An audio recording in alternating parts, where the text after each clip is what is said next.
E aí, pessoal, tudo certo? Para quem acompanha o mercado, sabe que quando a Vale solta relatório, o negócio mexe com a bolsa, né? Pois é, a companhia acabou de divulgar os números de produção e vendas do terceiro trimestre de 2025.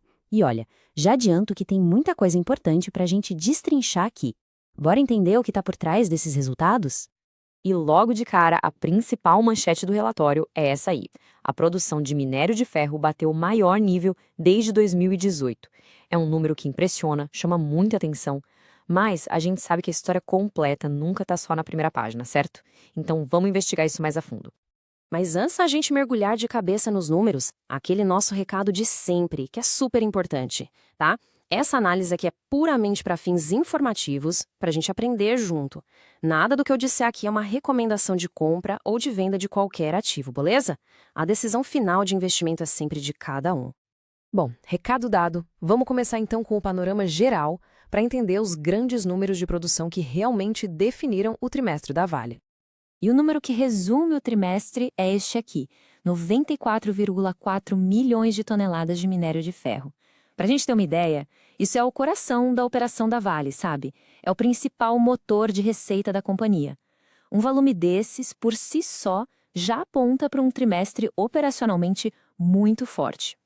E esse volume não é só grande, não. Ele representa um crescimento bem sólido, de 3,8% se a gente compara com o mesmo período do ano passado. Isso mostra que a engrenagem da empresa está girando bem, com consistência e em alta performance. Agora, nem só de ferro vive a Vale.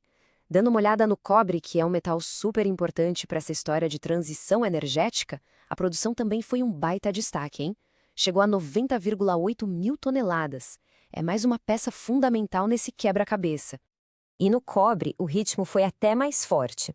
A produção cresceu 5,7% em relação ao ano anterior.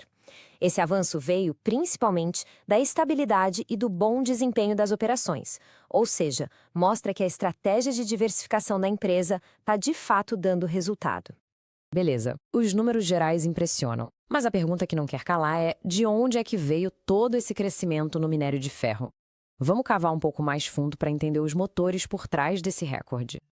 Então, esse resultado recorde não aconteceu por acaso, foi uma combinação de fatores. O projeto gigante S11D, por exemplo, operou a todo vapor, batendo o próprio recorde. Além disso, a mina de Brucutu inaugurou uma nova linha de produção e o projeto Capanema seguiu acelerando.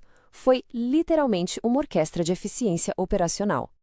E essa tabela aqui mostra direitinho de onde veio o crescimento. Repara só, o Sistema Norte, que é o maior de todos, ficou estável.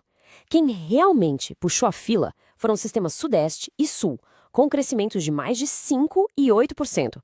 Foram eles a grande força por trás do recorde do trimestre. Mas, como em todo relatório, nem tudo são flores. Agora vamos virar a página e falar do principal ponto de contraste nos números. É isso que nos ajuda a ter uma análise mais equilibrada, né? E aqui está o outro lado da moeda. Enquanto a produção do minério de ferro bruto decolou, a de Pelotas, que é um produto de maior valor agregado mais processado, caiu quase 23%. Uma queda tão forte assim, claro, levanta a pergunta: por quê? O que aconteceu? E a resposta, olha só que interessante, não foi um problema operacional. Foi, na verdade, uma decisão estratégica da empresa. A Vale olhou para o mercado e pensou, nesse momento está valendo mais a pena vender a matéria-prima da pelota, o tal do pellet feed, direto como finos de minério, do que gastar para transformar em pelota. Foi, no fim das contas, uma jogada bem inteligente para se adaptar aos preços e, claro, maximizar o valor. Agora, deixando o minério de ferro um pouco de lado e olhando para os metais básicos, o cenário foi meio misto, sabe? Uma coisa boa, outra nem tanto. Vamos ver como o cobre e o níquel se saíram nesse trimestre? No cobre, a história foi ótima, produção para cima, puxada pela operação de Salobo que rodou lisinha. Já no níquel, o cenário foi mais desafiador. A produção ficou mais ou menos estável, só que os preços que a Vale conseguiu vender caíram bastante. A notícia boa para o níquel é o início da operação de um segundo forno lá em Onça Puma, o que pode ajudar a aumentar a produção mais para frente. E quando a gente olha para os preços, essa tabela deixa tudo ainda mais claro. Perceba como a alta nos preços do minério fino e do cobre ajudou a compensar o efeito negativo da queda nos preços das pelotas e do níquel. É exatamente essa a dinâmica de ter um portfólio de produtos bem diversificado. Um ajuda a segurar a barra quando o outro não vai tão bem. Ok, já entendemos o que rolou no trimestre. Mas e daqui para frente? O que esperar? Vamos dar uma olhada no que a própria Vale está projetando para o futuro? O famoso guidance da companhia? A mensagem da diretoria é bem clara e otimista. Eles estão dizendo que os 3 principais negócios, minério, cobre e níquel, estão no caminho certo para atingir o topo das metas de produção de 2025. Ou seja, a expectativa deles é entregar o melhor cenário que eles mesmos desenharam.